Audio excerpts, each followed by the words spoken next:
बुंदेलखंड गांव में हरिया नाई का काम किया करता था। पूरे गांव में बस वही एक नाई था। इस वजह से हमेशा इतरा कर रहता था। पूरा गांव चाहे कोई भी फंक्शन हो या किसी की शादी हो या किसी का मुंडन हो, सब हरिया को ही बुलाकर अपना बाल कटवाते थे। लोग अपने अपने बाल चाव से हरिया से कटवाते। जिनके पास पैसे होते वो उसे पैसे दे दिया करते और जिनके पास अनाज होते थे वो उन्हें अनाज दे दिया करते थे। अम्मी, वो देखो हरिया चाचा अपनी साइकिल से आ रहे हैं। हाँ हाँ, तू भी अपने बाल कटवा ले। आज दिखाई दे रहा है, न जाने फिर कब इस गांव में आएगा।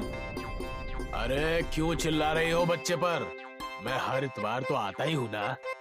हर इतवार आते हो तो मेरे बच्चे के बाल इतने बड़े कैसे हो जाते हैं? इस बार इसका पूरा मुंडन ही कर देना। नहीं अम्मी, मुझे फौजी कट कटवाना है, वरना मैं बाल नहीं कटवाऊंगा। हरिया उस महिला से बातें कर ही रहा होता है कि वहाँ महिला का पति राधे श्याम आ जाता है। अरे हरिया भाई, मुझे पहचाना? राधे श्याम। अरे जय सिया राम। अरे मेरा नाम राधे श्याम है हरिया। ओह अच्छा अच्छा। अरे मेरी एक शंका है भाई। अरे तो जाओ जाकर बजाओ, यहाँ मेरे पास क्यों खड़े हो? अरे बात ये है कि तुमसे बात करना ही बेकार है। मैं तो ये कहने आया था कि गांव में बीमारी की वजह से सबके बाल झड़ रहे हैं यार। अच्छे खासे मुस्टंडे टकले हो रहे हैं और तुम हो कि यहाँ तुम्हें मजाक सूझ रहा। अरे क्या बकवास है ये सब। अरे जाओ जाकर गांव की हालत देखो। जैसे ही हरिया गांव के चौराहे पर गया, उसे लड़के, बच्चे और कुछ बच्चियां रोते हुए नजर आईं। अरे मेरी शादी होने वाली थी और मैं गंजा हो गया।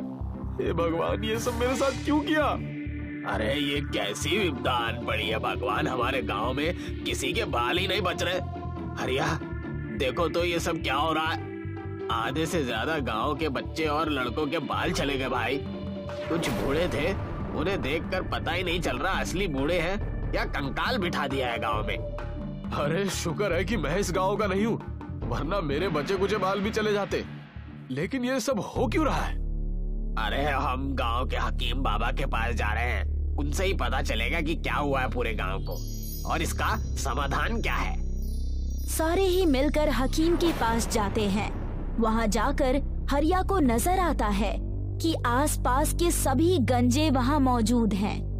हकीम साहब ये देखिए, पूरा गांव और पूरा शहर गंजा होता जा रहा है। लोगों के सिर पर बाल टिक ही नहीं रहे। हाँ, लोग बाग समझ ही नहीं पा रहे कि मुंह कहाँ तक धोए। अरे हरिया, ये मजाक का समय नहीं है भाई।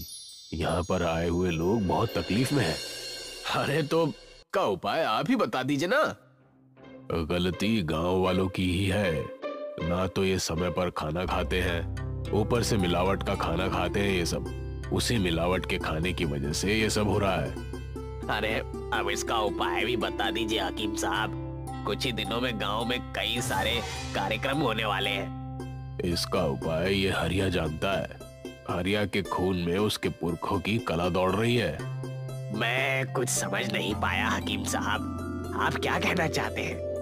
अरे तुम्हारे पुरखों की एक किताब मेरे पास रखी हुई है जिसमें सारी कलाएं लिखी हुई हैं। जो भी गांव में समस्या है उसे तुम चुटकी बजाकर ठीक कर सकते हो, बस सावधानी बरतनी होगी।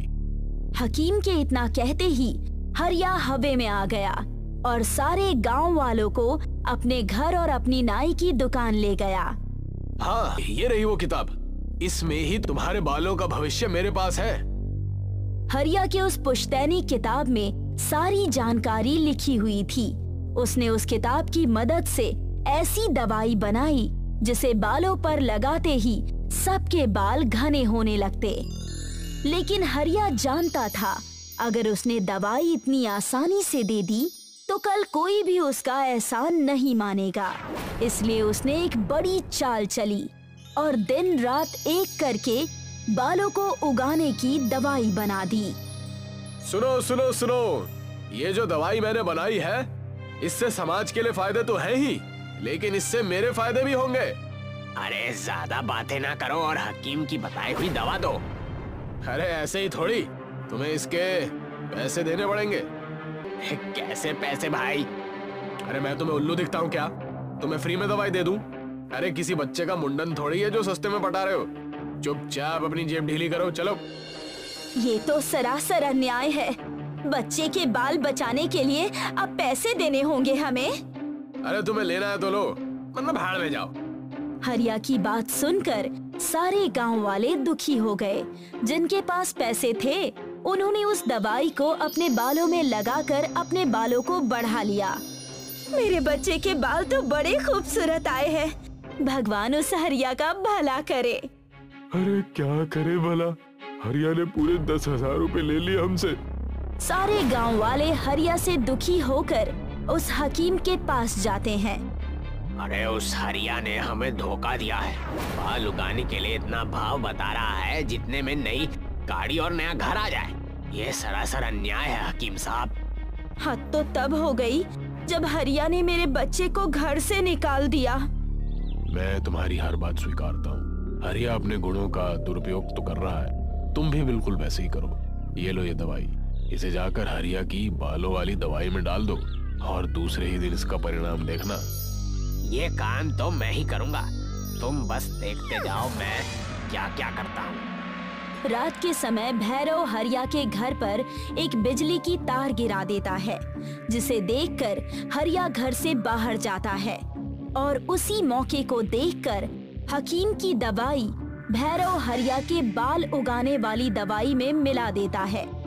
अरे हरिया भैया, बाल झड़ने वाली बीमारी मुझे भी हो गई है, क्या आप मुझे भी उसकी दवा दे सकते हैं? ये लो पैसे देकर जाना। लेकिन उस आदमी ने जैसे ही हरिया के हाथ से लेकर दवाई लगाई, उसके बाल कांटों के हो गए। अरे ये क्या, ये मेरे साथ क्या हो गया? मेरे बाल तो कांटे के जैसे हो गए। उस आदमी के कांटों के बाल देखकर हरिया चौंक गया। सुबह से जिसने हरिया के पास से दवाई ली थी, उन सब के बाल कांटे के हो गए। सारे ही अपने अपने कांटों के बाल लेकर हरिया की दुकान पर पहुँचे। ये तुमने मुझे कैसी दवाई दे दी है? मेरे सारे बाल कांटे के हो गए हैं। इसे देखकर मेरे बच्चे भी मेरे पास नहीं आ रहे। सभी को गुस्से में देखकर हरिया डर जाता है और वहाँ से भागने ही वाला होता है कि भैरव उसे पीछे से पकड़ लेता है। अरे देख क्या रहे हो? अपने कांटों वाले बाल इस पर मार दो। भैरव की बात सुनकर सबने अपने अपने कांटों के बाल हरिया पर मारने शुरू कर दिए। कांटों के बालों की वजह से हरिया के कपड़े फट गए और वो घायल होकर जमीन पर गिर गया। अरे मुझे माफ कर दो यार, मुझे वो बहुत बड़ी गलती हो गई मुझसे। तब वहाँ पर हकीम आए और कहने लगे, इसे इसके गुनाहों की सजा मिल गई है। जिनके बाल कांटों जैसे हो गए वो ये वाली दवा की वजह से हुए हैं।